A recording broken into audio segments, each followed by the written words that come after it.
everyone. I think I'm back again. Oh, dear me.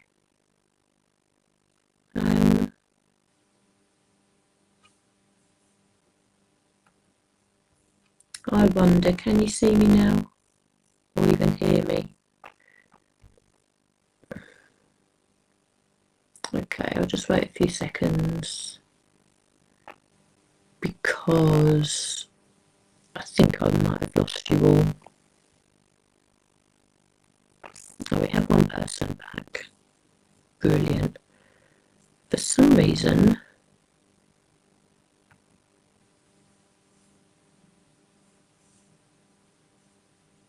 okay.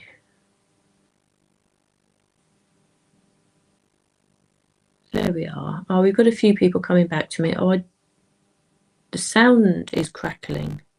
Is it really? I sound like a Dalek. Come on, that's not so good, is it? What's going on?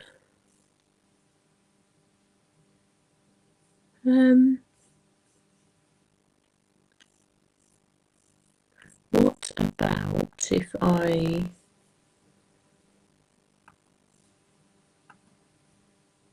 change to that? Does that make any difference? I'm trying. I've just swapped over one of my microphones. Does that make a difference? Is it still crackling? I'm assuming, yeah, my camera's still working, so that's fine. Is it still crackling now? I've swapped over to different microphone. If not, then I'll have to change again. You'll have to. So still feedback. That is very strange. What's going on? Right, let me change one more setting to. We'll try this one. What do we think now? Ah, okay now. Right, is that better now, do we say? Yes. Right, I've changed microphones, so that one isn't working for some reason. I don't know why. Can you still see me okay, though? I think the camera looks fine to me. The camera was having a little bit of a wobbly. Okay. Honestly. Hello, Patricia. Hello. Hi, Lynn. Hi, Lorraine. Hi, Karen. Thank you so much for bearing with me. Oh, it looks like I've got you all back again. What a palaver. Honestly, you think technology has been working absolutely fine, isn't it? For weeks and weeks and weeks on end with all of my lives. And now all of a sudden, I'm not doing anything different. And it all goes to pot. And I can't explain it. I don't know why. Right, shall we get going? Lovely to have you all back. Thank you for persevering. Oh dear. Okay, don't move. Right, Lynn, I'll try not to move outside of this little area here. I'm not touching anything. Let's get stenciling, shall we? Okay, thank you so much for joining me this afternoon. What a busy week we've had on lives. We've had Lisa twice this week. We had Cheryl at the beginning of the week, and Lisa's back with us again tomorrow. I can't believe it's Friday already, but I caught up with Lisa's Spill the Tea from yesterday. I caught up with that this morning. So that was really nice to sit and watch. Say she's nice and relaxed, and she's able to sit in her front room with a cup of tea and have a little gossip with us all. But one of the things that came out of it was that the lovely Adam is going to produce a little timetable at the beginning of each week, so you know what lives you've got coming up, who is going to be on what day and at what time. So I think that will help us all as well. And hopefully Adam will also put on where you'll be able to view these lives again. No sound again. Oh, Jean. Oh, no. No sound. Can you not hear me? No. I don't. Now, my machine looks like it's it's talking to me, or I can see the sound, but there's no point me carrying on if you can't talk, if I can't talk to you. Sound is okay. Oh, okay, perfect. Oh, so Sheila can hear me, Karen can hear me, and Patricia can hear me. Oh, okay. Oh, that's all right then. Oh, you got me worried again there. Thank you.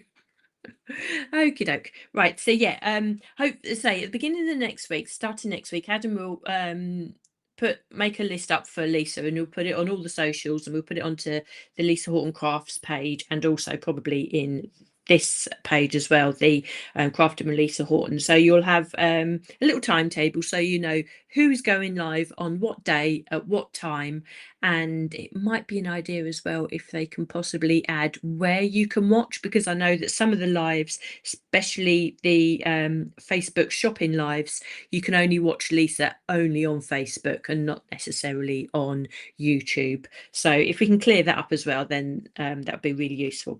But what I'm going to do is get going while everything's working. Hi, Hope from New York City. Lovely to have you here. Hi, Jana. Thank you. I'm glad you can hear me. I'll get crafting, so even if the sound goes, you can watch me stencil. So you'll have something to see. So what I was going to do today was do some stenciling with the anthracite, using the new Gardenia collection. So that's the embossing folder and the layering stencils, and it's just showing you how we go through to make Valerie's lovely card here. That was one of her design team samples that she put into the card. Hi, Cheryl.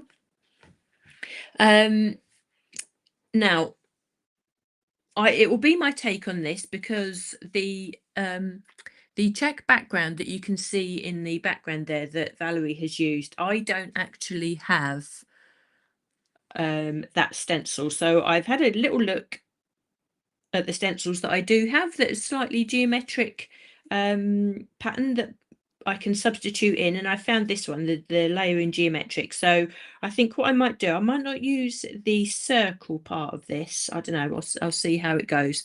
But it's a yeah, it's a really nice alternative for use if you have the stencil. It's one of the new stencils that were released. I think it was on Lisa's website. I can't remember if it was on Hobby Maker or not, but it was released at the same time as these ones. So if you have that, you'll be able to put it into the background. But basically, I'll be showing you how to stencil the Gardenia with the anthracite, how to deconstruct what you've stenciled, then to make the 5x7 card there. So let's get going before we lose any more time. So I'm using Lisa's super smooth cardstock. So it's the white cardstock, and I'm going to start off with the stenciling. So in this particular collection, we have, let's take that away. There we are. It's all gone a little bit dark as well, isn't it? Hopefully oh, yeah, it's not too bad. So in this particular collection, we have 7 stencils. Now, unlike the stencil that I used last week, which was the Magnolia Corner, if I remember right, both of these collections do have a background to this.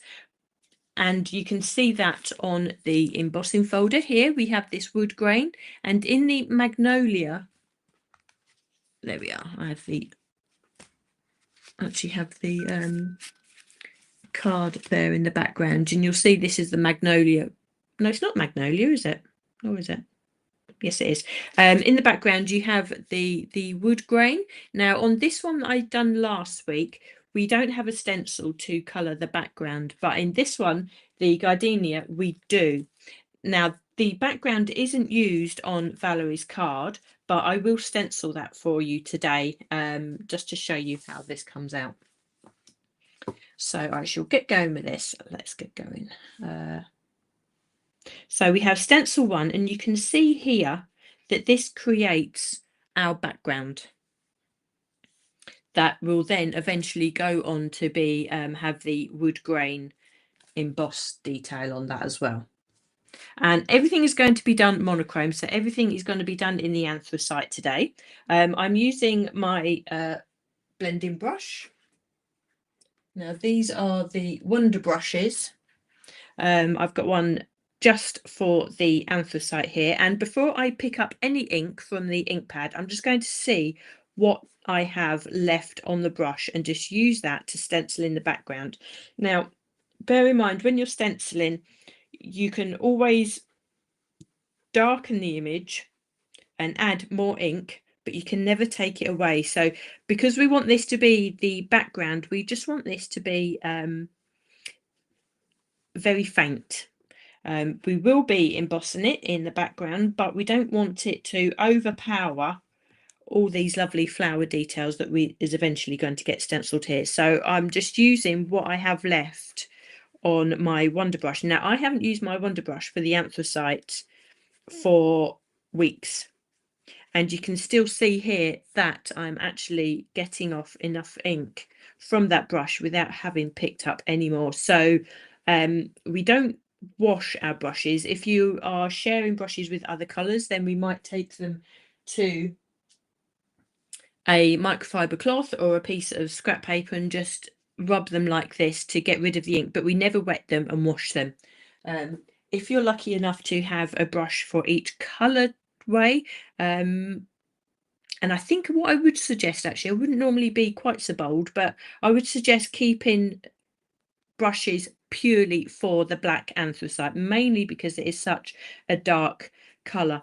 You can get away with using a one brush for different types of blues and things like this, but I think just to be on the safe side, it's a really good idea, if you possibly can, to at least keep your brushes dedicated to the anthracite.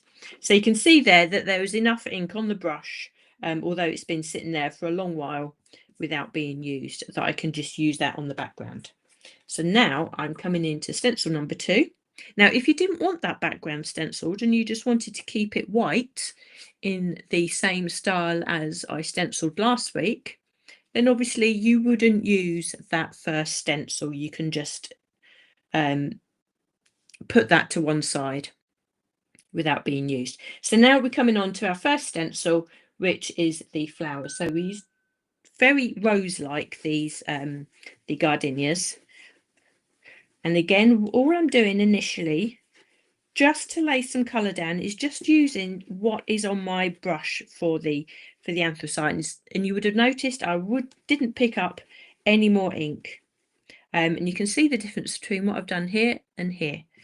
So there's plenty enough ink to make a noticeable difference, just to add this background. Now this is being stencil number 2. This will be the main background for the rest of your flower. So regardless of which color that you're using, if you can see here that the background that Lisa has used is like a peachy color, and then she's added pink on top of it. So whatever color you're laying down here, whether it be anthracite like today or another color, you want to keep this pale, because then you want to build up the layers on top of it.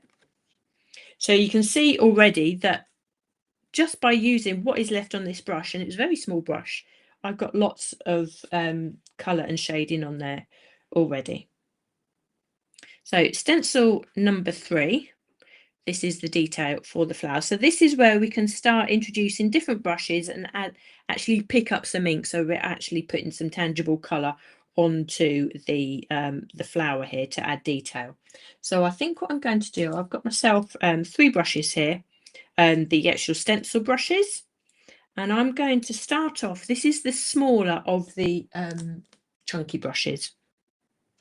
So I'm going to pick up some, and this is brand new, so you can see here. I'm going to pick up some ink. I'm going to take off the majority of it onto my stencil material. I will use that, and this is what I'm going to use as my palette. So just by blending the ink onto the stencil material to start with, you're making sure you've got an even distribution of ink onto the bristles of your brush, and particularly when you're working with anthracite, that is really important because it is such a dark and such a bold color. Now now that we have a nice even distribution of ink on these bristles here, it means that very lightly and in circular motions, you can go to the center of your flower and start laying down the ink. And you can see straight away that we're already putting more ink down onto the cardstock than we have done in the past. So make sure I'm just checking that everybody is still with us. Hello. Oh, we've got a few more people joined us as well. Thank you for coming back and thank you for persevering. So again, I'm going to pick up what the ink that we've got left here on the stencil material, and at the moment I'm concentrating and making the center of these flowers. And again, if you're not quite sure just by looking at the stencil, refer back to the packaging here, so you can see the center of the flower here and the center of the second flower just there. And I'm making those darker because that's where the petals would be a lot tighter and not more folded, so therefore they would be a lot darker.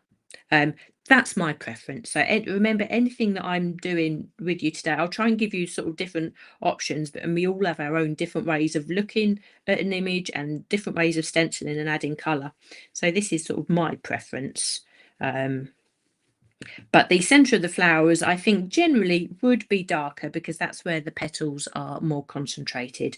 And then as you come out, as the petals fan out, obviously they get a little bit lighter.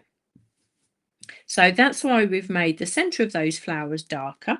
Now we've got an area here, you see where the two flowers join, where the higher flower sits behind the one at the front. So you'd have an area of these petals here that would be slightly darker in slight shadow. So what I'm going to do, I'm going to switch to a smaller brush that you can see here. Again, pick up the ink, and I will always dab off the majority onto the stencil material. Always. It's just a matter of habit now, actually, but it's quite a good habit to get into. It, again, just distributes the ink evenly on your brush, whether it's an old brush like this one that I've used for a long time. And all I'm going to do is just try and shade along this area here, because this flower sits underneath this one. So it'll be in a little bit of shade. And what it's going to do, it's going to just make that distinguishing line between the two flowers. And I'm just going to do this really gently and very gradually, because you can always add colour, but you can never take it away, of course.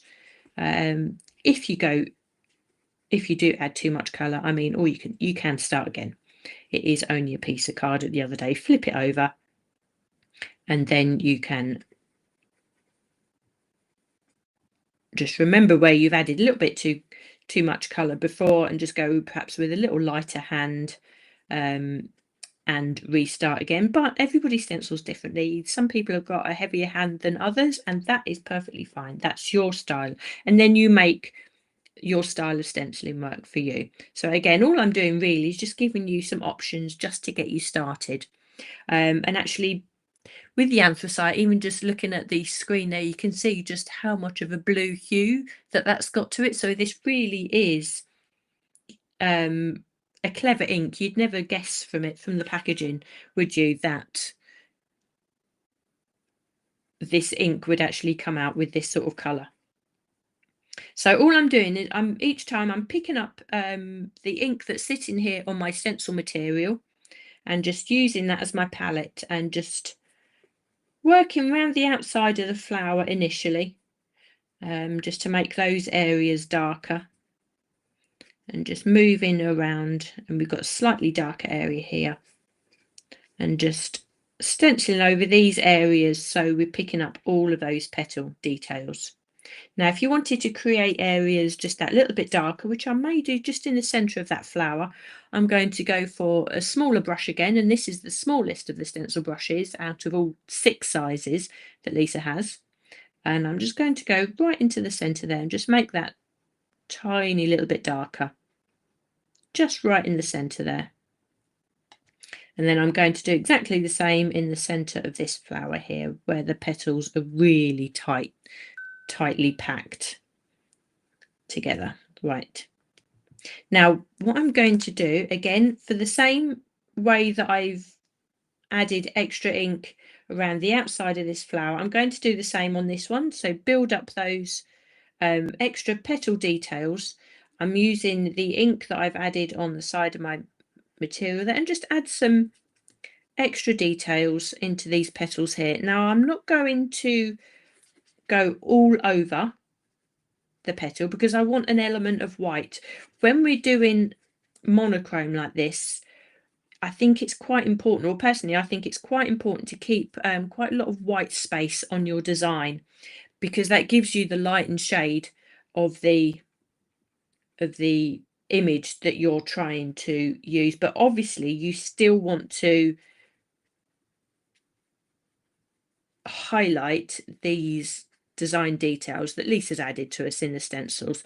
So it may not look like I'm adding too much ink at this stage, but what I'm doing is going over all of these stencil lines here, and that is creating shadow. So when I take this away, you can see here that we've got all of those details here, but just concentrating by tipping over these details, you're creating areas of shade. You can see in the base of this petal here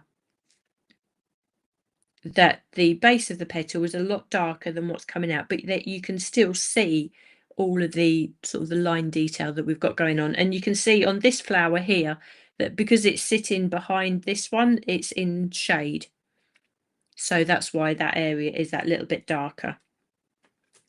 Now I think what I'm going to do, just to even that up a little bit more, I'm going to make sure that I'm just coming around the edge of these flowers, pick up some more ink, and I'm just going to go in a circular motion all the way around. And I think it might be better if I use a bigger brush. I'm just going to go round the outside. I'm not going to work into the center, but I'm just going to work my brush around the outside of this larger flower, and that will just define those outer areas of those petals with perhaps just a little bit more ink than what's in the center, and it will just make the center of them petals appear to shine because there'll be less ink on them. So hopefully that will make sense. And you can do this with a wonder brush as well. You can just sort of work this all the way around in exactly the same way, and it's actually quite a nice practice just to do this slowly, because it's really more beneficial, I think, to use up everything, all the ink that you've got on your brush, and just keep going round and round and round, as opposed to picking up more ink and trying to add, because if you keep picking up more ink, you're going to end up going too dark, and then I think you might just sort of overcook the image a little bit. So just take your time. It's actually quite therapeutic just to go round and round, and you're sort of getting a bit of a daze with it, which I promise I won't do when you're all watching me. But it's actually quite a nice practice to do. So when I take that away, hopefully what you can see, that's actually darkened up the outer edges of those petals, but we've still got a lot of lightness in the center. So that's a really nice way to create the shading. So with that in mind, I'm going to do exactly the same when I start stenciling the leaves. And I'm going to use my stencil brush because we can get on quite quickly with this. And I'm going to make the base of the leaves that are closest to the flowers a lot darker. And in fact, what I can do, just do the base of all the leaves first with the majority of the ink. You can see I've got a lot of ink on my stencil material, and actually just work that into just the base of the leaves. I'm not even touching these outer areas at this stage. Just make these areas of the leaves a lot darker. And then what I can do, I can use what is left on my stencil material, circular motions, again just going bigger this time. I can really then start tipping into those more open areas of those leaves. Hopefully you can see that without my hand getting in the way. I will try and set up a second camera. I think that would be useful, but not today. Technology wasn't working in my favour today. So where you would have once seen a lot of ink on my stencil material, it wasn't going to waste. I'm now using that just to fill in those larger areas of those leaves. Once you think that you've got all of the ink spent from your stencil material, then pick up a tiny bit more, work it into the stencil material before you start working into those larger areas of the leaves again. Okay. And I'm doing this with the anthracite. The anthracite is such a lovely colour to be able to do this, because it sort of morphs from black to grey to blue to green sometimes. But if you wanted to create a monochrome look with any other colour, you can still use all of these techniques, and it would work whether you're using a red ink or a blue ink or a pink, even a more neutral brown colour. And you can see there that we've got that shading going on, which I think is really important to do that when you're using a monochrome colour scheme, so everything doesn't all blend into each other. And you can see here this leaf sits underneath this flower, so therefore it has that little bit of shade there, or it appears to be a lot darker, but it really isn't that tricky a technique to actually make sure that that bit stays darker. And it doesn't matter actually how dark you go. You can go really quite dark with these areas. If it just tips into the aperture like so, and you can see that's a really dark defining line, that will only enhance the dimensional look that you're going to get from your image, even without embossing. So I have done other videos, or one other video using a poinsettia a couple of Christmases ago with the anthracite. It might be worth looking that up as well, where I go through the similar techniques as well, but just with a different image. So just make all those areas really dark, and then once we've got those all stenciled, then we can go in and start filling in those larger areas of the leaves. So no ink is wasted. It may look initially like you get a lot of ink on your stencil material, but honestly you will use it all.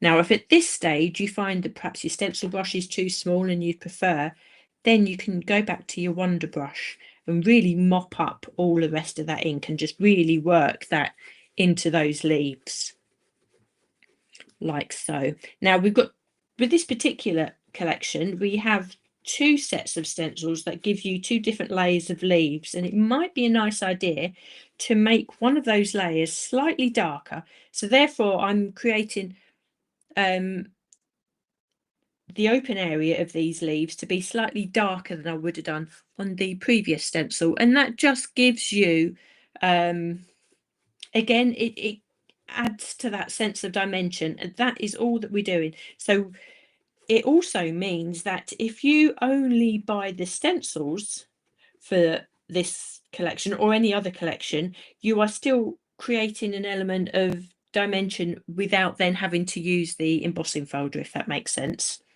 And you can see there that there is a slight difference. I mean, you can perhaps go in and readjust, but the two different layers of leaves are slightly different in colour. But you can see now with that dark halo sitting underneath that flower, that it really makes this flower pop from those leaves. So I think that's a really nice way of doing this, and you can tell now that all the background that we stenciled has sort of really faded into the back. And that's really important when I've said initially not to go too dark here. You can always go back and add colour once you have the rest of the flower, rest of the image stenciled. Then you've got a sense of comparison, I suppose. Okay, so now stencil 6, and this is where we start adding all of this detail. Now what I'm going to do, I'm going to use my wonder brush because this puts down a lot of ink quickly, but it also puts it down quite softly. And I think I've said in the past, when I add details like this, I like these obviously to be noticeable, because that's the beauty in the way that Lisa designs. She gives us all these intricate stencils, but I like them to be quite subtle, where you know, where you get to a place where you'd miss them if they weren't there, but when they are there, they sort of just sit quietly, just doing their job and just sort of enhancing everything else that you've done. So the Wonder Brush, I think, is really good to give you that softness to these details. So I'm going to go ahead. Now, it may look, again, like you're not putting very much ink down, but believe me, you actually are. When I take that away, immediately that just pops to life. I've hardly put any ink down whatsoever. And you can see areas here, it just sort of fades off into these outside, but it's, I don't know, I just think it's really super. Now what you could do, we have a final stencil here, and this stencil, and I'll put this down, we also have, which is unlike the hibiscus, the magnolia corner, we can actually stencil the wood grain if we want to. And we also got the details that we can stencil onto the flower. Now, if I put up Valerie's card again, I don't think that she has stenciled the details onto the flower. So, which is a really nice way of doing it. Again, it's absolutely your choice. There is absolutely no right way or wrong way to do this. If you were to emboss this now, then those details would be embossed onto the flower. I've got the stencil, and sort of just for completeness, I will stencil these in for you, and I'm going to do it really light, actually. But yeah, it's just interesting to know that you don't have to use every stencil that Lisa has given you. Just because she, you know, just because she's given it to us doesn't mean we have to use it. But what it does mean is that you can get so much more out of these collections that you buy, and you can make 5 cards, all using the same technique, actually, all using perhaps anthracite, and not stencil the detail onto flower, and then on the next card you can stencil it. You can then choose to emboss and not emboss, and then that way you've got 4 different cards straight away, but you still only used this collection and 1 ink. And that's the beauty of having options with these stencils. So I'm going to take that away now, and you can see, yeah, you can just see how complete that is. And even just as a monochrome, I think that just really does come to life. And the fact you can choose to stencil the wood grain or not, again, that is entirely up to you. But say, just for completeness, just to show you through the entire collection, it was just really nice to do. What you could do if you were using colour to do this also, you could do your flower monochrome. You could then choose to do the background a different colour. You know, it's the choice is yours. As I say, I'm sure you can make 5 or 6 different looking cards with just the techniques that I've shown you just there. So what I'm going to do now, actually, I'm going to trim this down, and I will emboss this, and then I can trim into the card and show you how a 5x7 card is or can be created from this. Now, I think because these images are just so stunning the way they are, you can just trim them down to be a 6x6 card, put them on the front of a card blank with a quick sentiment, and then away you go. And I think all of Lisa's designs, you can do that, or you can go ahead and make them elaborate. There is just so much to do. I mean, what I can show you on a live is just sort of like the tip of the iceberg, really. So what I'm going to do, I'm going to emboss this for you now, because what I will be doing is fussy cutting into this in a little bit. And I always find it easier once the image is embossed. It gives you that nice, clear, defined line for you to follow. So I've just lined it up. Super easy to line up, and I'm going to emboss that.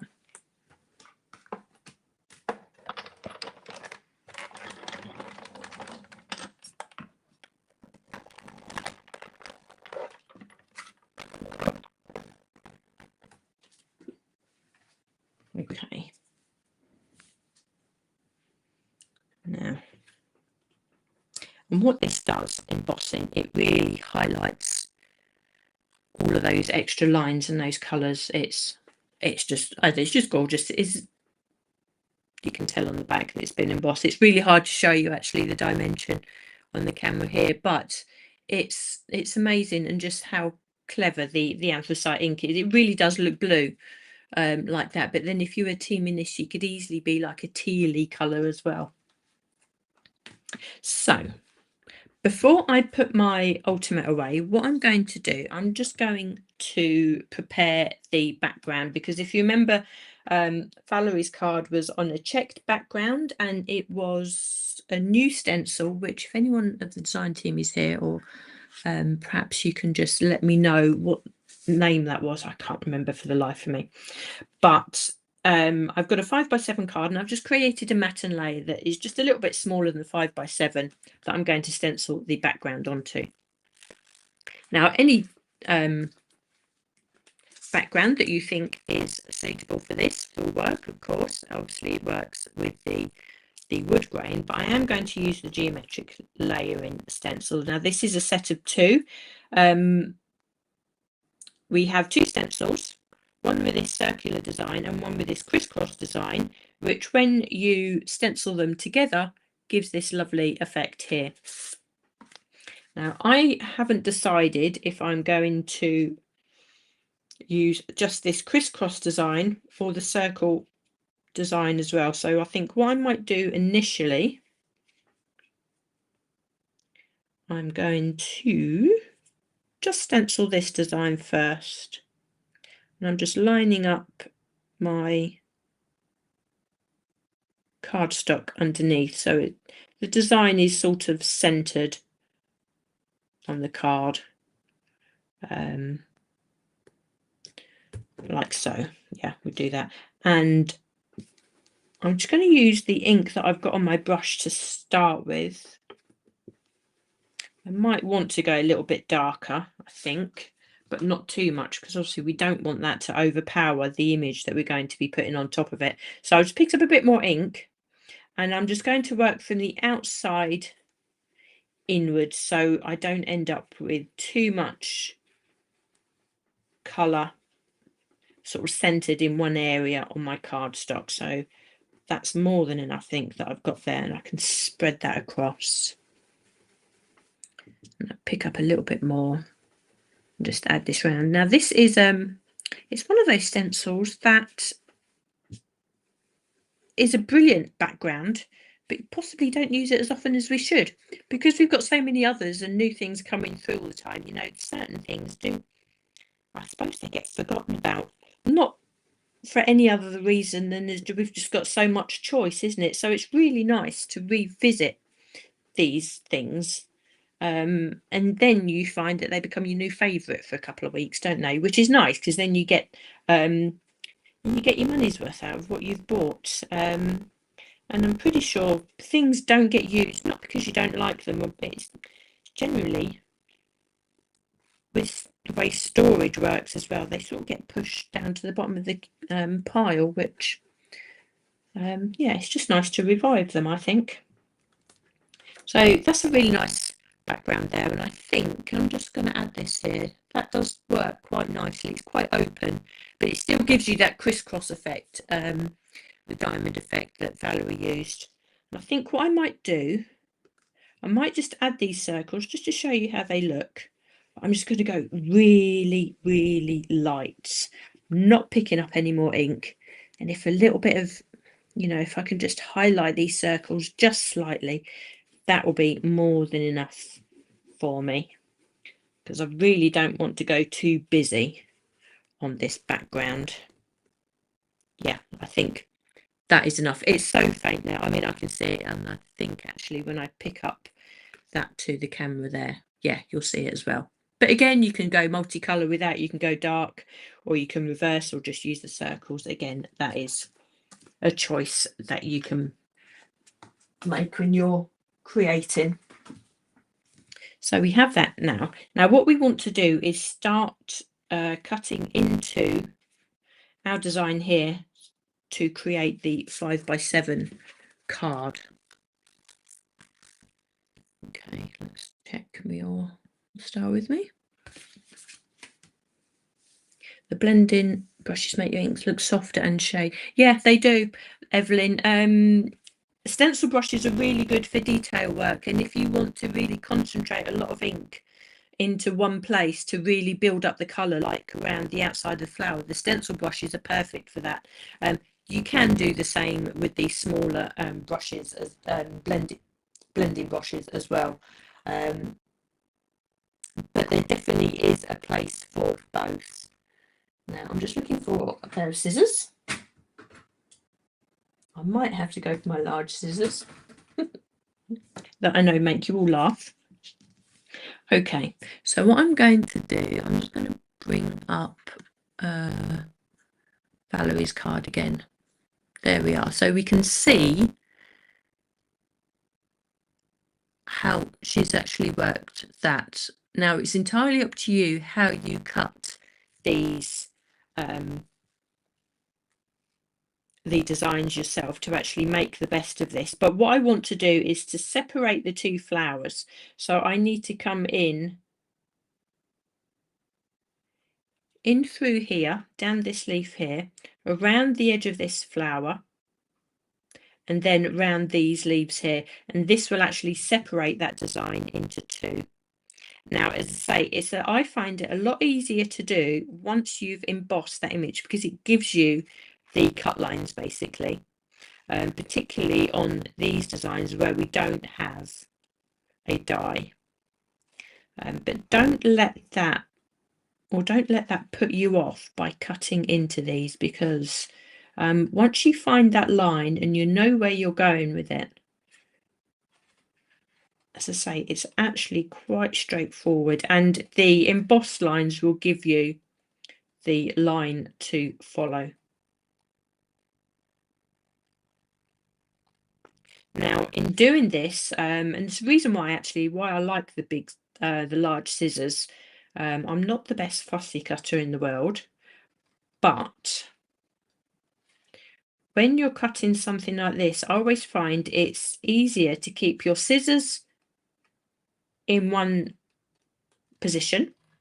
Obviously, the only movement I've got on my right hand here with the scissors is to actually close them down, but it's a lot easier to manipulate your card around using your left hand, or vice versa, depending if you're a left-handed or not. I know my son is left-handed, and there's certain things that I show him how to do that I have to swap hands, and I've had to consciously think, and it's actually been quite interesting.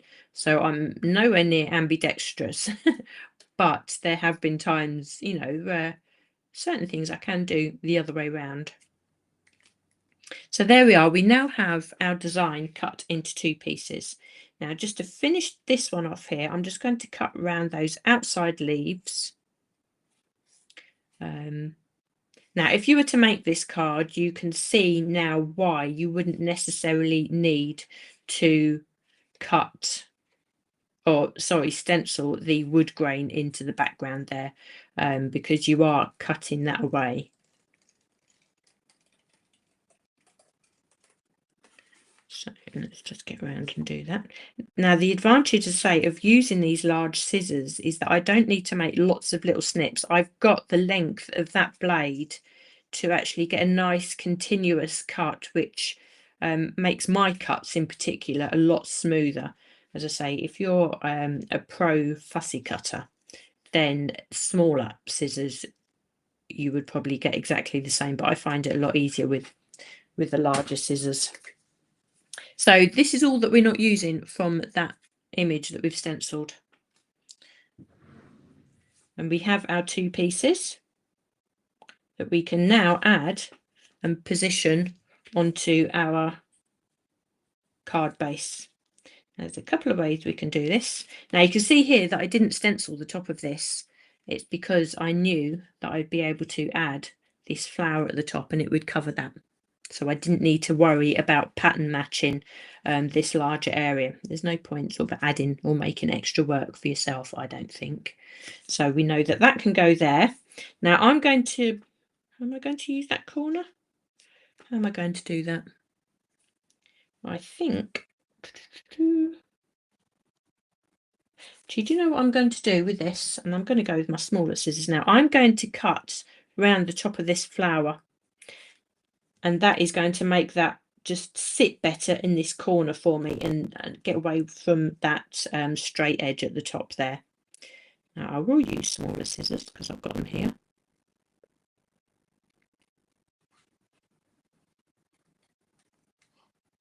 Now you see that this is where I go quiet, just while I snip around. There we go. I'll just cut into there.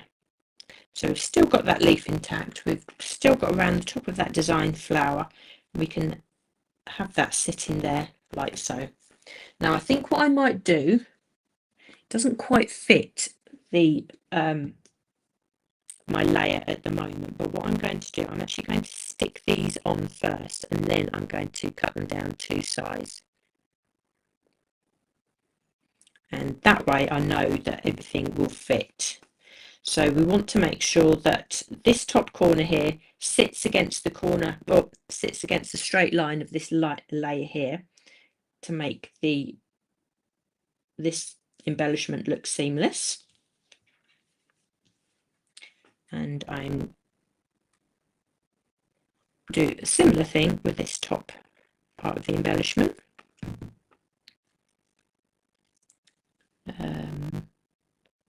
Have that sitting there like that, I think.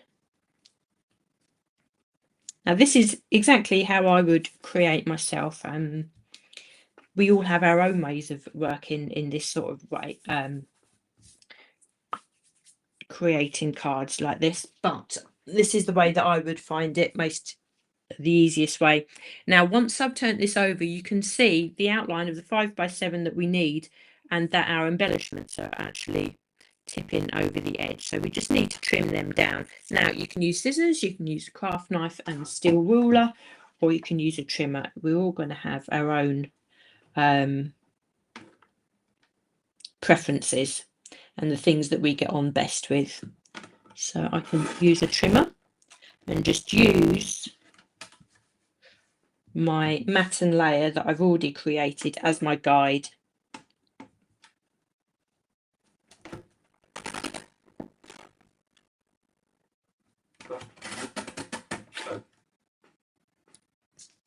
Now what I like about this is that you can't, it's not until you turn it over and then you see the difference. It's like that reveal moment when you do your embossing folder or your stenciling or your masking. You're essentially masking what you've stenciled, but by cutting it. Right, what I need to do, I'm just going to turn that over because my glue is a little bit wet there. There we are, it cuts better that way. I can just trim that up. There we are. So you could have used scissors with that, but now you can see, just by trimming that down, everything just looks like it was designed for a 5x7. And I think that's the beauty of crafting. And I think even after all of these years of making cards, and you'll probably find the same, that just have that moment where it reaches that stage when we've gone from a 6x6 image to a 5x7 seamlessly. It just really works. So now that is ready to sit on the front of our card blank, like so. So we say thank you to Valerie actually, so for coming up to this with this card initially. It's really nice to recreate sort of other people's cards, put my own spin on it as well, and also show you how these things are done and sort of demystify some of the designs for you, but it's really nice to be able to do, and it's actually quite a simple process, and it is something that I think you could definitely do with a lot of the collections, not only the Gardenia here, the other collections that came out around about this time, and even other designs that we've got sitting in your stash as well. Now, what I thought I'd do just before I go, because I was thinking about how these monochrome cards really come about, so I'm just gonna, I do need to mount that, so I won't mount that just yet. I'm gonna, before I take a photo of it and show you in the group later on, I'll put this on a grey mount. But thinking about creating the monochrome cards, which works so well with the anthracite, of course, I just want to show you a couple of other things that I've done, which hopefully you will find quite useful. And you would have noticed on the slide there that I've put a couple of other colours on the slide.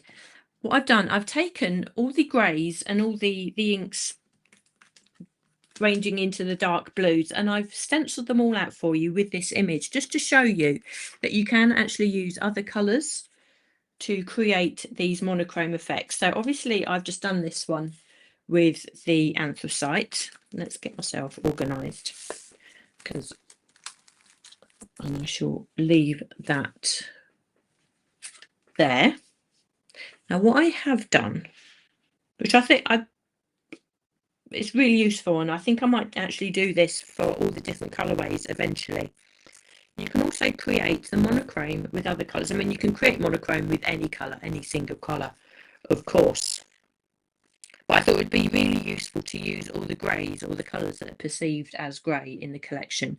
So this one, I've actually stenciled with the Cobblestones, and you can see immediately the difference in colour. We also have Dolphin Grey, which again is a lovely grey, and it's got a brown tinge to it, as does Cobblestones, but not, you know, very different. The next one I've done is Inclement Weather, which on the face of it would look blue, but this is very much a grey colour, I would say, and they've all got their place, but I think it's just a really nice way to show you how some of the inks look and just give you that comparison. And this last one here I've used is Tourmaline Blue. So let's just raise those up, and you can see they've all got the same effect as using anthracite to give you that lovely monochrome look, but they've all got their own different properties. So we've got Cobblestones, which is actually very neutral and quite browny. We have the Dolphin Grey, which does have brown tones to it, but now obviously these can be influenced by the other colours that you add around with either papers or other inks. So I would say these two are quite warmish colours, and then we come down to the Inclement Weather here, which on the face of it looks like a really dark navy, but when stenciled it looks quite grey, if not green. So you could easily add greens and turquoises to this, and I think that would work. And then we have the Tourmaline Blue. Now my monitor is enhancing these a little bit, but you can see that this has got much more of a bluey, a greener hue to it than the anthracite has got. So I think it's just really useful just to see those all in comparison. And let me just put that one across the side there as well to show you. Now what I would say is the anthracite really does allow you to have a depth of colour. You can see that around the flower there. You can get the shading with these other colours, but the actual depth and the darkness to actually go really dark and black is definitely with the anthracite there as well. So there is definitely a place for all of these colours. And if you wanted to shade other colours, other blues, then I would think about reaching for these colours to darken them as opposed to a black. Now, if you think this is useful, if you find this useful, I may actually do this at some stage with all of the blues and possibly the pinks and the browns as well. I think it's just a really nice way to see all the effects and all the colours together. It's a really nice comparison. So I'll leave it there for you today. Thank you to Valerie for letting me demonstrate that for her. It's a lovely card. Initially, so it was her idea that come up with this. I was just able to recreate and bring it to you today. Apologies for the delay at the beginning, but thanks so much for coming back to me. I actually really enjoyed that. Thank you so much for your company. Remember, we have Friday Night Live with Lisa tomorrow at 6:30 with her in her studio. Have a good weekend, everyone, and I shall see you all next week.